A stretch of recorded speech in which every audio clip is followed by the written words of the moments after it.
கடாயில் ஆயில் சேர்த்துக்கோங்க. ஆயில் சேர்த்துட்டு 4 வரமிளகா, ஒரு 5-6 பல்லு பூண்டு, 1 ஸ்பூன் சீரகம், 1 ஸ்பூன் மல்லி சேர்த்து நல்லா வணக்கிடுங்க. நல்லா வணங்கினதும் பெரிய வெங்காயமோ 1.5 பெரிய வெங்காயத்தை பொடிசை கட் பண்ணி சேர்த்துருக்கேன். சேர்த்து நல்லா வெங்காயம் வணங்கினதும் மிக்ஸி ஜாரில் கொஞ்சமாக உப்பு, கொஞ்சம் புளிக்காய் சேர்த்து இதை நல்லா அரைச்சி எடுத்துக்கோங்க. கொஞ்சமாக ரொம்ப நைஸாக வேண்டாம், ஒரு அளவுக்கு அரைச்சி எடுத்துக்கோங்க.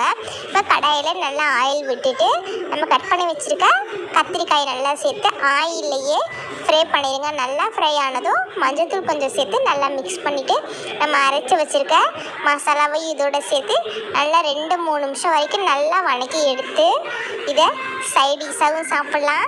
சைட் டிஷ்ஷாக இல்லாமல் மெயின் டிஷ்ஷாகவும் சாப்பிடுங்க. செம்ம டேஸ்ட்டாக இருக்கும். மறக்காமல் நீங்களும் ட்ரை பண்ணி பாருங்கள். கத்திரிக்காய் வேணான்றவங்க கூட இந்த மாதிரி செஞ்சு கொடுத்துட்டு கத்திரிக்காய் விரும்பி சாப்பிடுவாங்க. மறக்காம நம்ம சேனல் சப்ஸ்கிரைப் பண்ணுங்கள், லைக் பண்ணுங்கள், ஷேர் பண்ணுங்கள்.